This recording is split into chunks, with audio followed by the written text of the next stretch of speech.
여러분, 혹시 사랑에 대해서 얼마나 알고 계신가요? 우리는 흔히 사랑하면 단 한 사람과의 관계를 떠올리곤 합니다. 하지만 만약 사랑이 우리가 생각하는 것보다 훨씬 더 넓고 다양한 형태를 가질 수 있다면 어떨까요?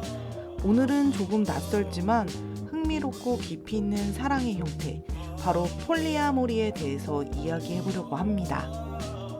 폴리아모리가 무엇인지, 왜 사람들이 폴리아모리를 선택하는지, 그리고 어떤 오해들이 있는지 쉽고 재미있게 알려드릴 테니 고정해주세요. 자, 그럼 폴리아모리란 정확히 무엇일까요? 폴리는 많은을, 아모르는 사랑을 의미하는 단어입니다. 즉, 많은 사랑이라는 뜻이죠. 핵심은 합의에 의해 비독점적 다자간 사랑입니다. 한 명 이상의 파트너와 동시에 깊고 진실한 관계를 맺는 것을 의미해요. 여기서 중요한 건 합의와 윤리입니다. 모든 관계 당사자들이 서로의 존재와 관계를 인지하고 동의한다는 것이죠. 그런데 이 문제는 한 사람만 동의하고 다른 한 사람의 동의를 구하지 못하면 아주 심각한 문제들이 발생합니다. 얼마 전 뉴스 기사의 내용에 따르면 한 남성이 다자연애주의를 숨기고 결혼한 아내가 세 번째 남자를 찾는다며 이혼하고 싶다고 토로했습니다. A씨는 말 그대로 여러 사람을 동시에 사랑할 수 있다는 폴리아모리가 우리 집 아내가 될 줄 몰랐다고 운을 뗐습니다. 그는 우리 부부는 대학 선후배 사이다. 아내가 신입생이었을 때 처음 만나서 연애하다가 결혼했다면서 20살 때부터 함께한 사람이라서 저는 아내를 잘 안다고 생각했다고 말했습니다. 이어 그런데 하루는 아내의 휴대전화로 딸과 함께 티니핑 영상을 보고 있었는데 갑자기 알림창 하나가 떴습니다. 키 178cm, 종로거주, 기혼, 폴리아모리.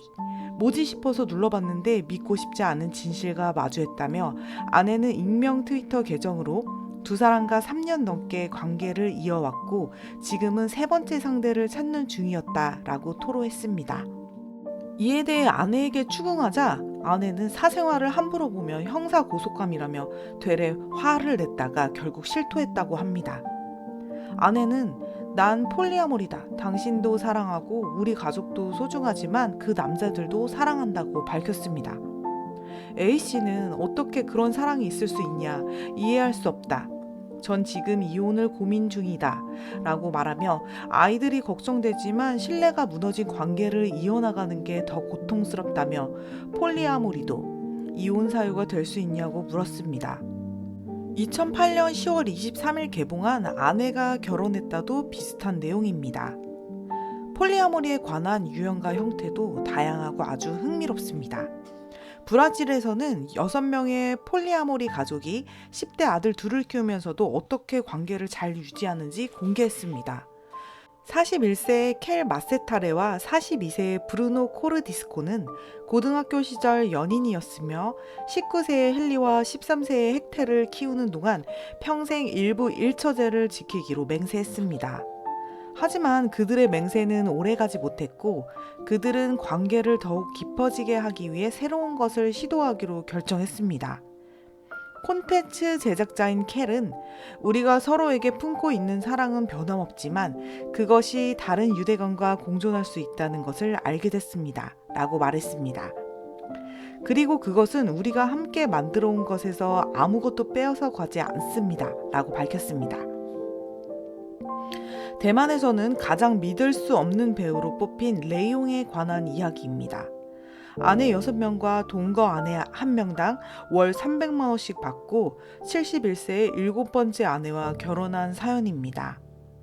어떤 남자가 아름다운 아내 6명을 거느릴 수 있을까?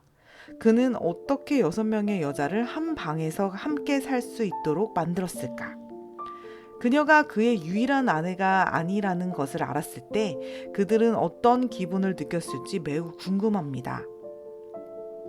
1948년 대만 윌리현의 가난한 농민 가정에서 태어난 레이용은 어린 시절 어려운 가정 형편을 이겨내고 1987년 레이홍은 가족 윤리 드라마 어머니의 집에서 주인공의 모순된 성격을 훌륭하게 연기했습니다. 이 역할로 레이용은 제22회 금종상 나무주연상 후보에 올랐고 결국 수상의 영예를 안았습니다. 그 이후로 그는 공식적으로 영화 황제의 반열에 합류했고 인기 있는 인류 남자 스타가 되었습니다. 대만의 주간지 미러에 따르면 레이홍은 유명해진 이후 나이트클럽과 바에서 미녀를 찾아다니며 종종 술을 마시고 유흥을 즐기며 시간을 보냈고 점차 아름다운 여성들이 하나둘씩 그의 주머니에 들어가 그의 연인이 되었습니다. 레이홍은 첫 번째 아내가 내키지 않았지만 부부관계와 자신의 존엄성을 지키기 위해 어쩔 수 없이 참아야 했습니다. 그는 5명의 애인을 모두 집으로 데려와 전처와 같은 방에서 함께 살았습니다. 이렇게 레이용은 6명의 아내와 7명의 첩과 함께 방탕한 생활을 시작했습니다. 6명의 아내와 첩을 설득하고 달래기 위해 그는 각자에게 매달 최대 7만 위안의 용돈을 주었습니다. 아무리 좋은 시절이라도 언젠가는 끝나기 마련입니다. 2002년 레이용의 첩 중 한 명이 주식 투자에 전 재산을 날려 누적 손실액이 6천만 위안을 넘었습니다.